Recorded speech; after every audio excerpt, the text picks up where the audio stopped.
çöküşler şeyle, hani o devasa patlamalarla falan başlamaz aslında. Daha çok derin bir sessizlikle başlar. Evet, o ürkütücü sessizlik. Aynen öyle. Eleştirinin, itirazın, o hayati uyarıların tamamen sustuğu sağır edici bir sessizlikten bahsediyorum.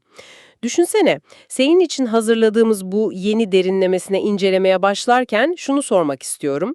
Fiziksel bir binanın taşıyıcı kolonları zayıfladığında ne olur? Hemen belirti verir. Kesinlikle. Sıvalar dökülür, kirişler çatırdar. Yani mühendislik sana yaklaşan felaket için bağırarak bir uyarı verir aslında. Ama insan sistemlerinde, devletlerde veya o devasa şirketlerde durum hiç böyle değil. Tabii çünkü o taşıyıcı kolonların etrafı çok kalın bir, hani her şey yolunda, sıvasıyla kaplıdır genelde. Evet, evet. O çatlakları dışarıdan asla göremezsin. Her şey tıkır tıkır işliyor sanırsın, ta ki o son saniyeye kadar. İşte tam da bu yüzden o görünmez çatlakları tespit etmek, güç zehirlenmesinin ve organizasyonel yozlaşmanın belki de en zorlayıcı kısmıdır. Bugün masamızdaki kaynaklar tam da o sıvanın arkasına, o sessiz çöküşün anatomisine bakıyor. Ne var masamızda bugün? Biraz bahsedelim mi? Tabii, önümde Exile Lab International arşivine ait, üzerinde kurumsal hafıza birimi mührü bulunan görsel bir belge var. Şey gibi düşün, eski ve otoriter bir yapının karanlık koridorlarından sızmış, gücün nasıl el değiştirdiğini ve çürüdüğünü belgeleyen bir tür teşhis raporu. Vay canına, çok gizemli duruyor. Peki yazar kim? Bu incelememizin asıl belkemiği Sapar İklim, yasal adıyla Sapar Yıklımov'un çalışmaları. Kendisi 19. yüzyıl Orta Asya'sında Rus İmparatorluğu'nun genişlemesini inceleyen bağımsız bir araştırmacı. Ama bu hani okullarda öğrendiğimiz o cilalı, kazananların yazdığı tarih kitaplarından değil mi? Kesinlikle değil. Sapar İklim, arşiv belgelerini, o dönemdeki katılımcıların kişisel anılarını falan birbirine çarptırıyor. Yani kağıt üzerindeki resmi kararların sahada ve insan psikolojisinde nasıl yozlaştığını çok net haritalandırıyor. Şahane. Zaten bugünkü temel misyonumuz da bu. Kontrolsüz gücün, yöneticilerin gerçeklik algısını nasıl yok ettiğini ve yapıları içeriden nasıl çürüttüğünü anlamak. Çünkü bu sadece tozlu bir tarihsel okuma değil. %100. Sapar iklimin bu elitlerin yozlaşması, kısıtlamalar ortadan kalktığında güç yönetme kapasitesini nasıl kaybeder başlıklı metni evrensel bir harita aslında. Evet, gücün ve otoritenin olduğu her yerde, belki şu an dinleyicimizin çalıştığı o plazada, şirkette bile geçerli olan bir davranışsal çöküş haritası bu. İstersen hemen o çarpıcı açılış alıntısıyla başlayalım. Lütfen. Metin şöyle başlıyor: elitler aniden düşmez, önce görmeyi bırakır, sonra duymayı, sonra anlamayı, ancak ondan sonra yok olurlar. Çok güçlü bir giriş. Gerçekten öyle. Bu körleşmenin mekaniği çok ilgimi çekiyor benim. Yani bir sabah uyanıp hadi bugün gerçekleri görmezden geleyim falan demiyorlar herhalde, ama bir saniye, aklıma takılan bir şey var burada. Tabii nedir? Ya bu insanlar, yani elitler ya da büyük liderler, o konuma gelmek için zaten belli bir zeka, belli bir strateji ve yetkinlik göstermek zorundalar başta, değil mi? Genelde evet, bir arka planları, bir kapasiteleri oluyor. O zaman neden durup dururken kendi gerçeklik algılarını kapatsınlar ki? Yani etraflarındaki geri bildirim döngülerini kesmek, eleştiriyi yasaklamak, kelimenin tam anlamıyla kendi topuğuna sıkmak, değil mi? Bu zeki insanlar bunu neden yapar? Aslında en çok yanıldığımız, mantıklı bulamadığımız nokta tam da burası. Biz genelde yozlaşmanın, sistemin başına aniden böyle çok kötü, hani çizgi roman kötü adamları gibi irrasyonel insanların geçmesiyle başladığını düşünme eğilimindeyiz. Evet, bir anda kötülük tohumu ekildi falan sanıyoruz. Aynen öyle ama kaynak metin bize sürecin hiç de böyle işlemediğini gösteriyor. Yozlaşma o bahsettiğin zeki ve stratejik yöneticileri yetkin olmaya zorlayan iç ve dış kısıtlamaların yani denetim mekanizmalarının ortadan kalkmasıyla başlıyor aslında. Yani frenlerin yavaş yavaş boşalması gibi. Kesinlikle. Bir liderin kararlarını denetleyen, onları eleştiren, hani Sayın Başkan bu yaptığınız yanlış diyebilen bağımsız kurumlar veya kişiler devreden çıktığında beyindeki o tuhaf savunma mekanizması bambaşka çalışmaya başlıyor. Metin bu durumu yanılmazlık illüzyonu olarak adlandırıyor. Yanılmazlık illüzyonu. Yani Eleştiri bittiği an lider hiçbir dirençle karşılaşmadığı için verdiği her kararın mutlak surette doğru olduğuna inanmaya mı başlıyor? %100 böyle oluyor. Üstelik başlangıçta gerçekten çok iyi niyetli, faydalı adımlar falan atıyor da olabilirler. Fakat kontrol, dirençsiz kontrol bir süre sonra biyolojik bir bağımlılığa dönüşüyor. Bir saniye, biyolojik bir bağımlılık derken güç kullanımının beynin o kimyasını dopamin salgısını falan değiştirmesinden mi bahsediyoruz gerçekten? Tam olarak ondan bahsediyoruz. Burada büyüleyici olan şey şu: direnç olmadan, hani kimse itiraz etmeden alınan her karar ve o kararın anında uygulanması beynin ödül merkezini inanılmaz derecede uyarıyor. Tıpkı bir uyuşturucu gibi. Sı gibi lider de o kontrol alanını sürekli genişletmek istiyor. Bu da hipermerkezileşmeye, yani en ufak çay saatine bile karar verme isteğine, aşırı bir mikro yönetime yol açıyor. Sürekli her şeye ben karar vermeliyim hissi. Evet, ve gücün her yere nüfuz etmesi gerektiği inancı nihayetinde bir paranoyayı doğuruyor. Bak bu paranoya kısmı bana biraz garip geldi. Paranoyanın mekaniği burada tam olarak nasıl işliyor? Eğer etrafında kimse itiraz etmiyorsa, herkes evet efendim diyorsa neden paranoyak olsunlar ki? Aksine çok güvende ve rahat hissetmeleri gerekmez mi? Mantıken öyle düşünüyorsun ama pratikte öyle olmuyor. Etrafında itiraz eden hiç kimsenin kalmaması, lideri hani kimsenin gerçeği söylemediği bir bilişsel balona hapsediyor. Ve işin ilginci, lider içten içe bu yapay izolasyonun, bu korkudan doğan sessizliğin aslında çok farkında. Ha, yani biliyor etrafındakilerin ondan korktuğu için onayladığını. Tabii ki biliyor. Bu yüzden diğer insanların özerk düşüncelerini, bağımsız hareket etme kapasitelerini kendi mutlak kontrolüne yönelik potansiyel bir tehdit olarak algılamaya başlıyor sürekli. Anladım. Herkes benim altıma oymaya çalışıyor diye düşünüyor. Aynen. İşler ters gittiğinde ise kendi kararının yanlış olabileceği ihtimali o kadar uzağında ki artık başarısızlıkları derhal etrafındakilerin gizli ihanetine, yetersizliğine veya o meşhur tanımlanamayan dış güçlere yıkıveriyor. Liderin gerçeği algılama kapasitesi kelimenin tam anlamıyla köreliyor. İnanılmaz gerçekten. Bu izolasyon, gücü elinde tutan eğitimli bir yetişkini nasıl bu kadar rasyonellikten uzaklaştırabiliyor anlaması güç. Hani bir CEO düşünelim, sadece kendi fikirlerini beğenen insanları işe alıyor. Evet, yes man dedikleri tipler. Aynen öyle. Toplantılarda herkesin harika bir strateji efendim falan demesini sağlıyor. Sonra pazar payı yer çakıldığında şirketin neden battığını bir türlü çözemiyor. Dış güçler falan diyor. Bu inanılmaz derecede çocuksu olgunlaşmamış bir ruh hali değil mi? Çok doğru bir yere parmak bastın. Stafford iklim bunu gücün gerilemesi, yani metindeki orijinal tabiriyle regression of power olarak tanımlıyor. Gücün gerilemesi. Ne demek bu tam olarak psikolojik bağlamda? Liderlik psikolojisinde bu, kurum öncesi davranış formlarına, çok daha ilkel, çok daha fevri bir evreye dönüş demek. Yani yetişkin bir insanı yetişkin yapan şey nedir? Sınırlarının olması ve o sınırların getirdiği sorumluluk bilincidir, değil mi? Evet, eylemlerinin sonuçlarına katlanmaktır yetişkinlik. Kısıtlamalar tamamen ortadan kalktığında lider, sınırları öğretilmemiş şımarık bir çocuk gibi davranmaya başlar. Anlık arzular doğrudan anlık, yıkıcı kararlara dönüşür. Strateji falan kalmıyor yani. Kalmaz. Sorumluluk alma duygusu tamamen kaybolur, stratejik düşünmenin, o uzun vadeli planlamanın yerine sadece duygusal, reaktif hamleler alır. Zihinsel çöküş tablosu iyice netleşti kafamda.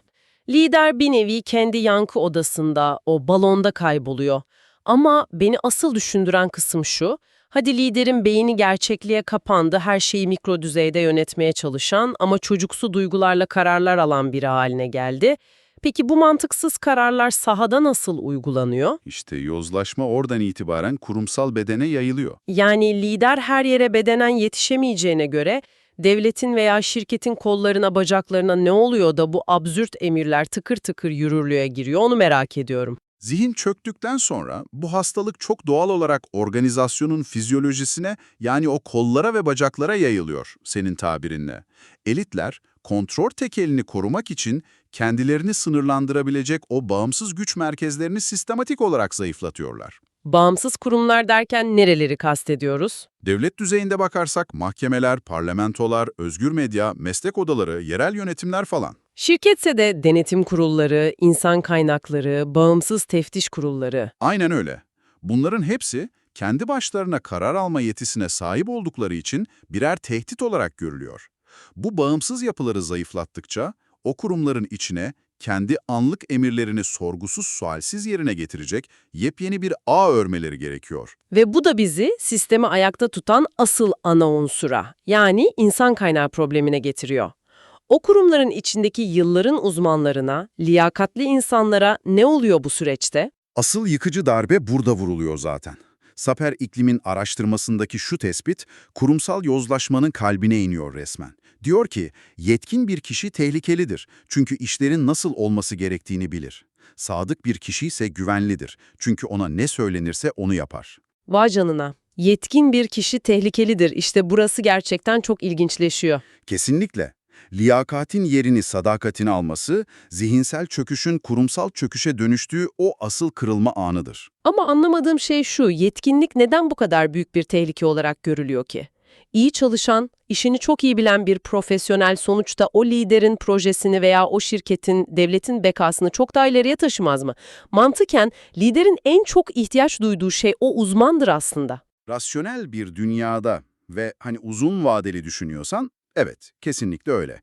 Ama kısıtlamalardan kurtulmuş, o yanılmazlık illüzyonuna çoktan kapılmış bir lider için yetkin profesyonel sürekli bir sürtünme, bir baş ağrısı kaynağıdır. Çünkü itiraz edecek, değil mi? Tabii ki. Yetkin kişi işini iyi yapar ama aynı zamanda uzmanlığı gereği doğal olarak itiraz eder.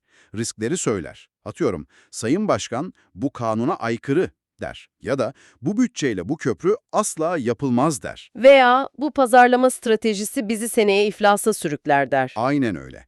Liderin çocuksu anlık arzularına hayır diyebilen yegane engel o kişinin uzmanlığıdır.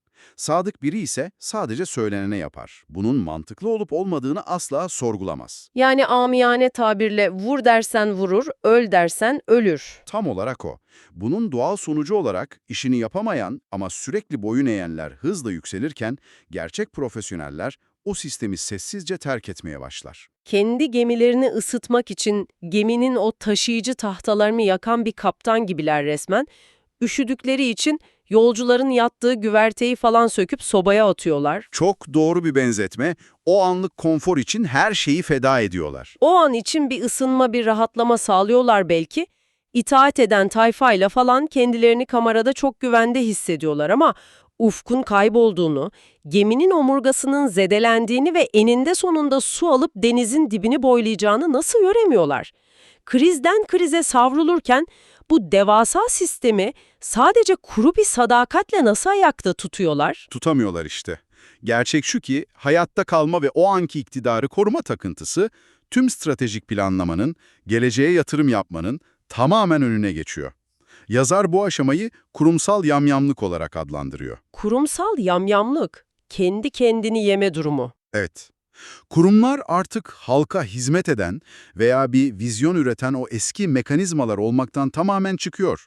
Sadece bir gelir kapısına, muhalif sesleri bastırma aracına ve o sadık kitleye kaynak dağıtma aparatına dönüşüyorlar. Sadece yandaş besleyen aygıtlara dönüşüyorlar yani. Aynen.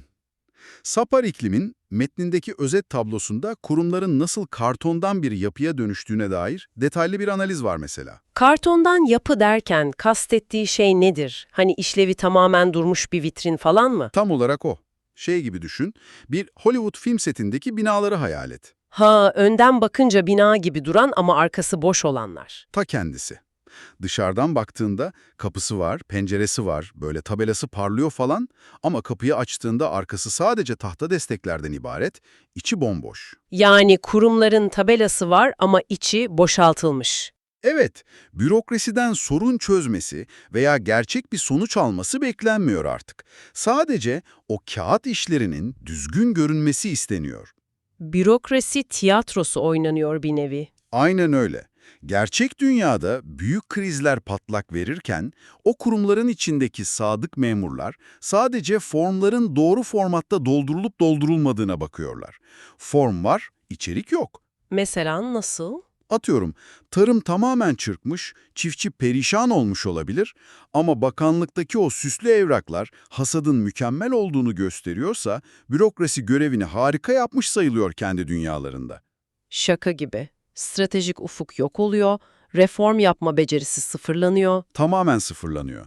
Devlet veya o devasa şirket sadece kendi yarattığı yangınları kağıt üzerinde söndürmeye çalışan devasa bir reflekse indirgeniyor.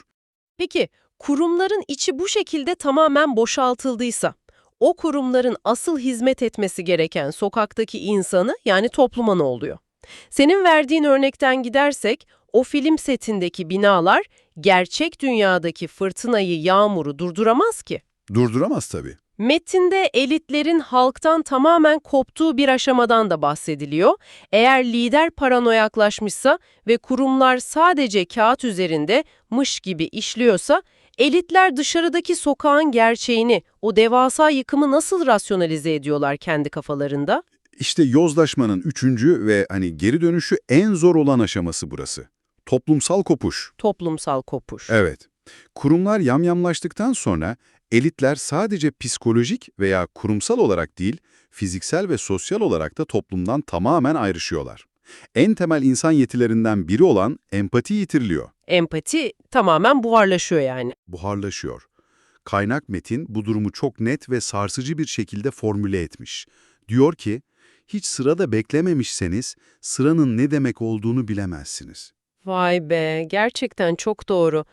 Bir hastane kuyruğunda beklemeyen, sabahın 5'inde numara almak için soğukta dikilmeyen ya da bürokraside basit bir işini halletmek için günlerce o eziyeti, belirsizliği yaşamamış biri, o sıradakilerin neden öfkelendiğini teorik olarak kitaptan okusa bile içeriden hissedemez.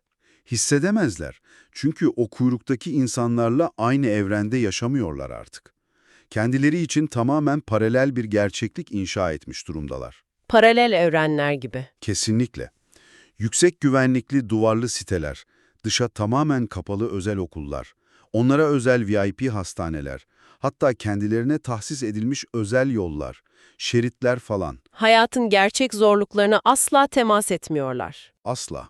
Bu fiziksel izolasyon, onların zihnindeki o her şeyin yolunda olduğu illüzyonunu adeta betonlaştırıyor.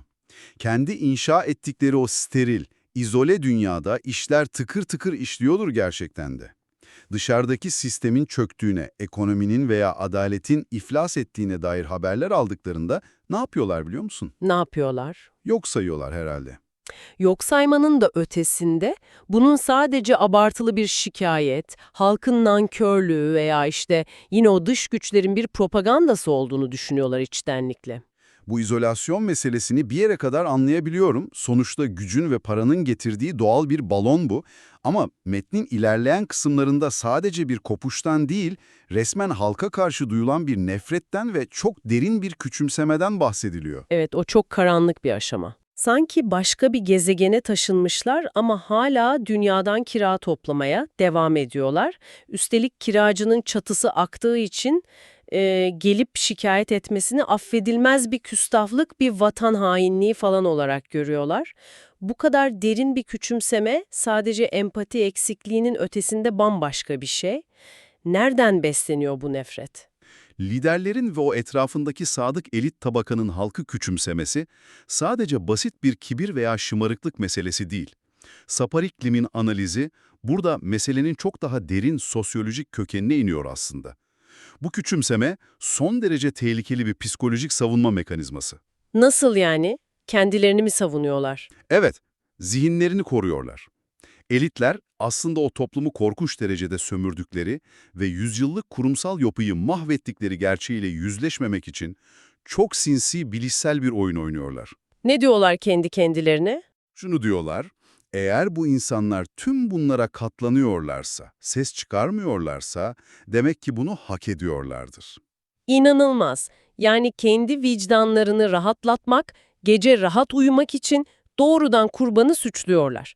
Biz zalim falan değiliz, karşımızdakiler bunu hak edecek kadar vasıfsız, eziğin teki diyorlar. Öyle mi? Aynen öyle. Düşünsene, eğer halkın haklı bir şekilde acı çektiğini ve şikayetlerinde %100 haklı olduklarını bir an olsun kabul ederlerse, O zaman kendilerinin kötü adam olduğunu kabul etmeleri gerekecek. kesinlikle kendilerinin sömürücü, beceriksiz ve zalim zorbalar olduğunu da kabul etmek zorunda kalacaklar. İnsan psikolojisi, hele ki güce ve o yenilmezlik illüzyonuna bu kadar bağımlı hale gelmiş bir zihin, bu ahlaki çöküşün yükünü asla taşıyamaz. Zihin parçalanır. Tabii ki. Bu yüzden onlar için en kolayı, sokağa, o halka baktıklarında onların zaten cahil, tembel, bu sert muameleyi hak eden ve sürekli güdülmesi gereken bir kalabalık olduğuna inanmaktır. Kendilerini çoban, halkı koyun olarak görüyorlar. %100. Bu zehirli düşünce kök saldığında da toplum sözleşmesi dediğimiz o Jean-Jacques Rousseau'nun falan bahsettiği halk ile yönetenler arasındaki tarihi, o yazılı olmayan büyük mutabakat tamamen yırtılıp atılır. Zihinsel izolasyonla başlıyor, kurumsal yamyamlıkla devam ediyor ve son olarak toplumsal nefretle sonuçlanıyor. Peki bunun bir de kültürel, entelektüel boyutu yok mu? Hani bu kurdukları devasa sahte gerçeklik uzun vadede kendini nasıl sürdürülebilir kılıyor? Olmaz mı? Yozlaşmanın en son ve bence en acı verici aşaması bu kültürel çöküştür zaten. Elitler dünyayı çok boyutlu görebilme, farklı fikirlere oturup tartışabilme ve karmaşık düşünme yeteneğini tamamen kaybederler. Zeka geriliyor yani. Aynen öyle. Başlangıçta sadece halkı manipüle etmek, oyları konsolide etmek için falan ürettikleri o çok basitleştirilmiş sembolleri, sahte tarih anlatılarını, hayali düşman mitlerini ve ucuz propaganda metinlerini bir süre sonra bizzat kendileri tüketmeye başlar. Kendi ürettiği ve aslında hiçbir işe yaramadığını bildiği o sahte uyduruk ilacı içmeye başlayan bir dolandırıcı satıcı gibi. Kendi yalanlarının en sadık müşterisi oluyorlar zamanla. Çok yerinde bir örnek. Propagandanın asıl amacı nedir normalde? Kitleleri ikna etmek ve kendi lehine yönlendirmektir, değil mi? Tabii kitleyi uyutmaktır.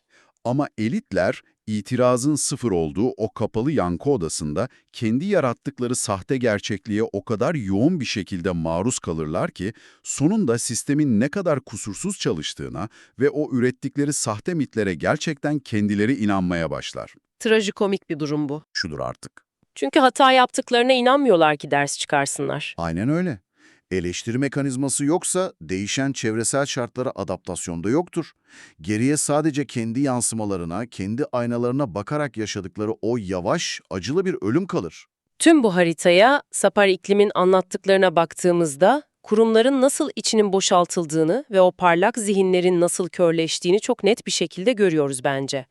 İnsanın zihninde başlayan o basit kontrol takıntısı ve yanılmazlık zehri zamanla bir organizasyonun tüm kılcal damarlarına yayılıyor, uzmanlığı yok ediyor, yetkinleri kovuyor ve en sonunda gerçeklikle toplumla olan tüm teması keserek o kartondan yapıları inşa ediyor. Çok güzel özetledin. Sapar İklim'in metninin sonundaki o meşhur özet tablosu bu karmaşık süreci bizim için aslında harika bir kontrol listesine dönüştürüyor. Hani dinleyicilerimiz kendi şirketlerinde falan check edebilir. Evet, nedir o işaretler? Bir sistemde çöküşün başladığını gösteren 3 ana işareti netleştiriyor yazar. Birincisi psikolojik boyutta, liderlerin tüm geri bildirimleri kesip tamamen dürtüsel kararlar alması ve sürekli ama sürekli başarısızlıkları yıkacak içeride veya dışarıda bir düşman araması. Günah keçisi arayışı. Aynen. İkincisi kurumsal boyutta, liyakatin, işi bilmenin tamamen bitip sadece körü körüne sadakatin ödüllendirilmesi, kurumların asıl işlevini kaybederek sadece evrak işlerinin, mış gibi yapmanın, yani o kartondan yapı şekilciliğinin önemsenmesi. Ve üçüncüsü? Üçüncüsü de toplumsal boyutta. Elitlerin bizim kendi hayatımız çok iyi, demek ki dışarıdaki herkesin hayatı iyi yanılsamasına kapılarak empatiyi tamamen yitirmesi ve halkın o gerçek, yakıcı sorunlarına karşı körleşmesi. Ve bütün bu davranışsal haritayı metnin o en can alıcı kapanış cümlesi bence tek bir fikre düğümlüyor. Şöyle diyordu, elitler hata yaptıklarında değil, hataların var olduğunu anlamayı bıraktıklarında yozlaşırlar. İşte çöküşün o nihai formülü budur bence. Hata yapmak doğası gereği son derece insanidir. Dünyanın en iyi mühendislik harikaları, en zengin şirketleri veya en köklü devlet sistemleri bile elbette hata yapabilir. Tabii düşe kalka ilerler sistemler. Aynen öyle. Ancak o hatayı görecek, zamanında kabul edecek ve düzeltecek olan o bağımsız geri bildirim döngülerini, o mekanizmaları bilerek yok etmek, işte bu bilerek yapılan ölümcül bir seçimdir. İntihardır. Bu derinlemesine incelemenin bulguları bizi sadece 19. yüzyıl tozlu arşivleri, Orta Asya stepleri veya işte çok çok uzak imparatorlukların çöküşü üzerine düşündürmemeli bence. Kesinlikle. Bu çok güncel bir konu. Evet, bu güç dinamikleri şu an senin parçası olduğun o şirkette, belki bizzat yönettiğin küçük bir projede, çalıştığın departmanda, hatta kendi kişisel hayatındaki otorite alanında bile aynen harfi harfine işliyor olabilir. Otoritenin, statünün ve hiyerarşinin olduğu her yerde bu çöküş anatomisi geçerli. Haklısın. Gücün insanı doğal olarak daha vizyoner, daha akıllı, daha bilge falan yaptığına dair çok büyük bir yanılgı var içimizde hep. Oysa denetlenmeyen ve sınırlandırılmayan güç insanı akıllandırmaz. Sadece duymayı ve görmeyi imkansızlaştırır. Kör eder. Eğer yozlaşmanın en nihai işareti hataların var olduğunu kabul etmemekse, dinleyicimizi dönüp şunu sormak istiyorum. Lütfen şu an kendi hayatına, kariyerine veya yöneticilik tarzına bir bak. Sırf kendini o an rahat hissetmek, egonu okşamak veya mevcudu, konfor alanını korumak uğruna etrafındaki hangi kısıtlayıcı eleştirileri bilerek susturuyorsun? Çok can alıcı bir soru. Düşünsene, belki de o toplantılarda her şeye itiraz eden, sürekli o zor soruları soran, sinir bozucu ama işini çok iyi bilen iş arkadaşın seni o görünmez uçurumdan koruyan yegane taşıyıcı kolondur. Yanılmazlık illüzyonuna düşmemek için kendi hayatındaki o can sıkıcı ama hayati geri bildirim mekanizmalarını nasıl hayatta tutabilirsin? Gerçekten üzerine uzun uzun düşünülmesi gereken bir konu. Öyle. Senin için hazırladığımız bu derinlemesine incelemede o sıvanın arkasındaki çatlaklara bizimle birlikte baktığın için çok teşekkürler. Bir sonrakine kadar o uyarıcı sesleri dinlemeye, o kolonları sağlam tutmaya devam et.